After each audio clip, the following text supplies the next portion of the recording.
जो काम सरकार में लोगों को, जो यहाँ के सांसद विधायक हैं जिनको ये करना चाहिए, वो काम विपक्ष के नेताओं के द्वारा किया जा रहा है। विपक्ष के नेता को लगातार लोग यह कहते रहें कि अखिलेश यादव जी नहीं आ रहे हैं, उनके कोई बड़े नेता यहाँ नहीं पहुँच रहे हैं, ना तो उनके द्वारा उनके यहाँ कोई संदेश पहुँचाया जा रहा है कि पीड़ित परिवार से मिल लिया जाए, कुछ आश्वासन दिया जाए, न्याय किया जाए।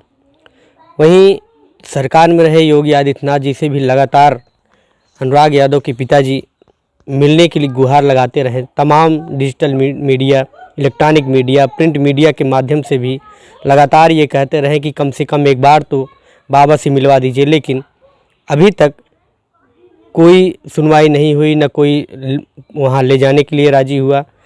लेकिन ऐसे में जो है अखिलेश यादव जी से मुलाकात होती है। किस माध्यम से मुलाकात होती है, वहाँ जाने के बाद बातचीत करेंगे कि क्या उनसे आश्वासन मिला और क्या कार्रवाई करने का जो है बातचीत हुई। जी कब आप जो है वहाँ गए? परसों गए थे। परसों गए थे भैया, गए और मिलवाया। घर का ही बच्चा है जी, भतीजा लगता है। तो उसने कोशिश किया और वो जाके मिला, और वो मिलने के बाद जो है हमारी बात को रखा कि वो मिलना चाहते हैं, तो उन्होंने बुलवाया हमको। तो ये अचानक सी मतलब जाने की बात हुई थी या पहले से आपसे बोले थे कि हम प्रयास कर रहे हैं मिलने के लिए, बातचीत किए? नहीं, वो लड़का बोला था कि जब मैं प्रयास कर रहा हूँ और मैं मिलवाऊंगा, तो कह के रोने लगा।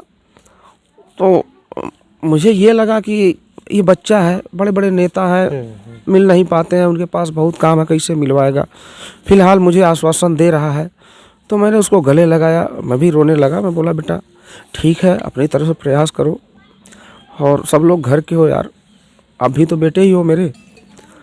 और उसने वो चीज़ कर दिखाया, मुझे उम्मीद नहीं थी जी, लेकिन उसने कर दिखाया। और उस पार्टी के मुखिया जी को मेरा नमन है, इसलिए नमन है कि वो छोटे कार्यकर्ताओं को भी देखते हैं। किस पद पे मतलब वो है इस समय? कोई पद नहीं है, वो छात्र नेता है, कोई पद नहीं है। और एक संतोष यादव जी हैं, प्रधान जी हैं, वो मुस्तफ़ाबाद लखनऊ के पास में पड़ता है, और वो भी रिलेशन में है, रिश्तेदार हैं वो। और किशन, वो दोनों लोग मिल के जो है हमको वहाँ तक लेके गए। अब बात सिर्फ पैसे की नहीं होती है बाबू, बात होती है कि न्याय कैसे मिलेगा। और क्या करूं, मैं तो खुद बेचैन हूं। लेकिन इन दोनों लड़कों ने प्रयास किया, बच्चों ने प्रयास किया, और बहुत उम्र नहीं है, मेरी गोद में खेला है वो किशन। और वो भाई साहब भी हमसे छोटे ही हैं, बहुत छोटे हैं। लेकिन आप लोगों ने प्रयास किया, लेकिन जो माननीय लोग हैं, काश वो लोग भी प्रयास करते। ये 2 महीनों का जो समय बीत गया, वो 2 महीनों का समय नहीं बीतता, और जो काम जो तुरंत हो जाता है, जो आदेश तुरंत मिल जाते हैं, उसकी तो बात अलग होती है। मामले जब थोड़ा सा लचीले हो जाते हैं तो उसमें ज़्यादा देर लगती है, समय लगता है। जी बिल्कुल समय लगता है। और बहुत नेता हैं, नए नए लड़के जो ज़मीनी स्तर से उभर रहे हैं। और किशन है, कोई पार्टी से नहीं है, फिर भी उन्होंने मिलवाया। और कोई पद पे भी नहीं है, पार्टी से है भाई।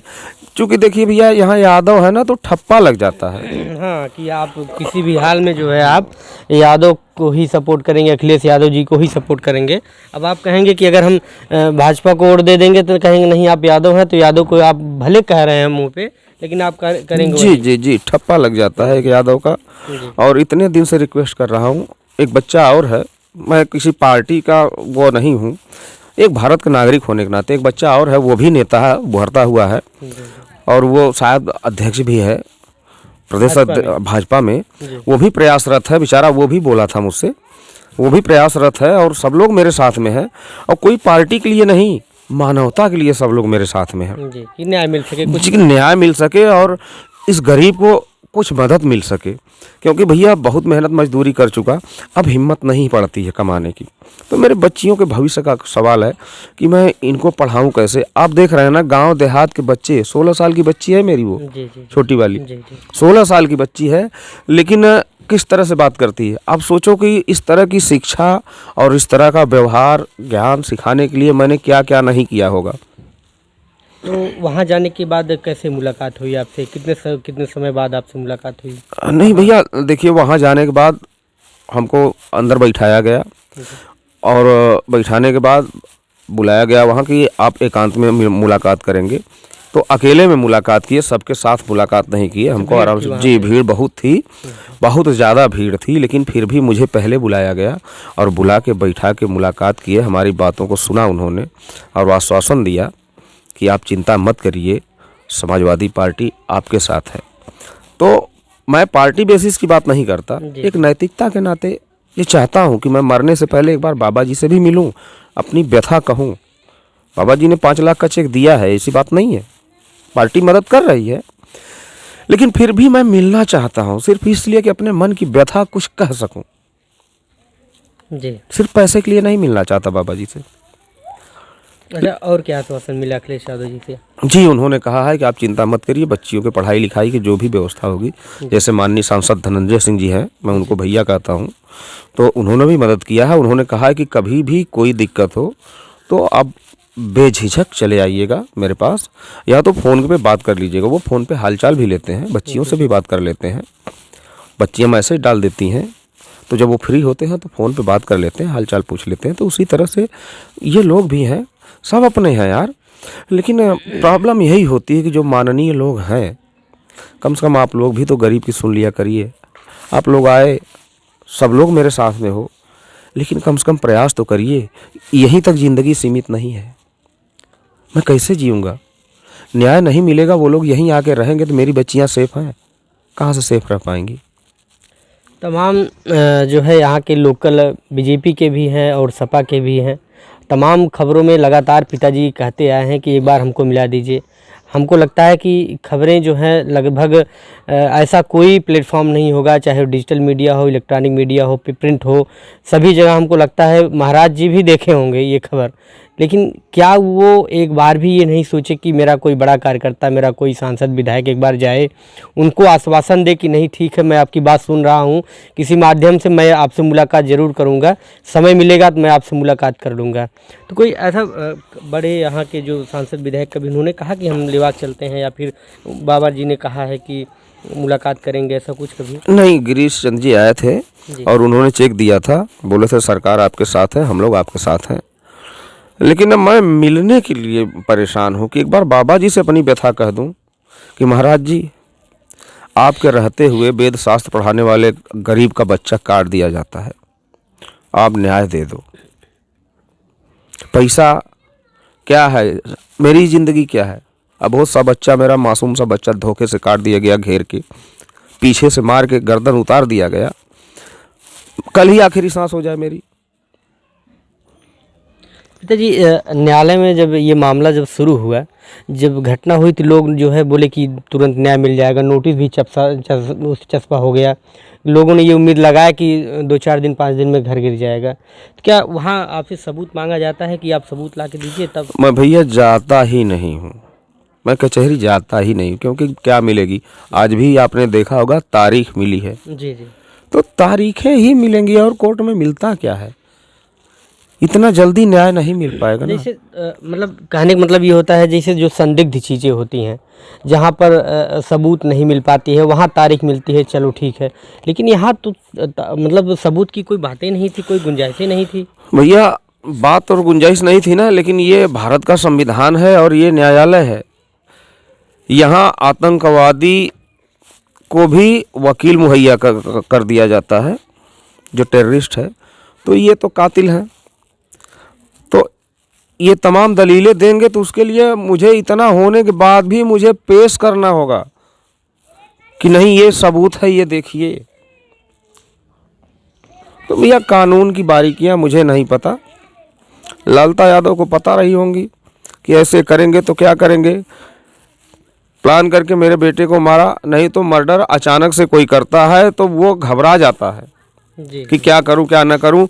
आराम से लखनऊ पहुंच के मीडिया के सामने सरेंडर करना, आप बताइए ये सब चीज़ें कैसे सीखा? वो दरोगा ने बताया होगा। बिल्कुल गाइड किया गया, उनको सह दिया गया। मेन साजिशकर्ता वही हैं। बोलते हैं कि मैं शादी के सिलसिले में बात कर रहा था। लगातार डेली शादी बात कर रहे थे। हाँ, तो घटना हो गई, उसके बाद भी आपने शादी के सिलसिले में बात किया। तो भैया तमाम चीज़ें हैं, तो सबूत हमको देना पड़ेगा भैया कि मेरा बेटा काट दिया गया, जिसको मैं देश के लिए पाल रहा था। आगे वो क्या करता क्या नहीं करता वो अलग बात है, लेकिन जहाँ भी जाता था बगैर मेडल के आता नहीं था वो। कई बार जो है सांसद जी ने भी उसको सम्मानित किया। जी बिल्कुल बिल्कुल। वो जब भी आता था तो सबसे पहले मैं उसको भेजता था कि अपने गांव के बुजुर्ग हैं, सम्मानित हैं, पिता तुल्य हैं हमारे, तो चले जाया करो। वो जाता था, वो सम्मानित भी करते थे। अच्छा, घटना के बाद वो आए थे यहाँ पे? जी बिल्कुल, 2 बार आए। अच्छा, जी 2 बार आए। उन्होंने नहीं कहा कि मतलब चल देंगे अपने मुखिया से मिलवाएंगे, अखिलेश यादव जी से नहीं, उन्होंने भी कहा था कि हम प्रयास कर रहे हैं, चिंता मत करो। तो ये चीज़ें हैं, देखिए, जो सरकार में रहते हुए लोग नहीं कर पाए, जो चीज़ें यहाँ के लोकल मंत्री और सांसद को करना चाहिए था, योगी बाबा से मिलवाना चाहिए था, लेकिन नहीं कर पाए। लेकिन यहाँ के जो घर का ही लड़का जो है, इतनी सरल स्वभाव, ये इतने सरल तरीके से पूर्व मुख्यमंत्री अखिलेश यादव जी से मुलाकात हो जाती है, उनके द्वारा आश्वासन भी दिया जाता है। मैं यहाँ के जो न्यायिक प्रक्रिया में काम कर रहे लोग हैं, मैं उनसे कहना चाहूँगा कि जिस तरीके से लोगों ने इस वीडियो को देखा, जिस तरीके से सभी चीज़ों को एग्जामिन किया लोगों ने, जिलाधिकारी भी आए, एसपी भी आए, सभी लोग आए, और जिसमें ये घटना, जिस समय घटना हुई उस समय किसी को सबूत की ज़रूरत ही नहीं पड़ती। अगर वास्तव में देखा जाए, न्याय करने की प्रक्रिया अगर देखी जाए तो इसमें सबूत की आवश्यकता नहीं है, क्योंकि सभी चीज़ें सामने थी। लेकिन उसके बाद भी तारीख पर तारीख मिल रही है, और सभी को पता है, लेखपाल को पता है, डीएम को पता है, सभी को पता है कि ज़मीन जो है बंजर की ज़मीन है। बंजर की ज़मीन पर अवैध तरीके से घर बनाया गया है। उसके बावजूद भी इस घर को गिराने के लिए तारीखें पड़ रही हैं। तो ये सारी चीज़ें नहीं होनी चाहिए, और तमाम ऐसी घटनाएं आप देख ही रहे हैं कि किस तरीके से न्याय होता है। लेकिन ये घटना जो है वो सभी घटनाओं के एक छोटा सा तिनका भर का नहीं है। ये घटना जिस तरीके से हुई है उसमें जो देरी लग रही है वो बहुत ही गलत तरीके से हो रहा है, बहुत गलत हो रहा है। ये चीज़ें नहीं होनी चाहिए।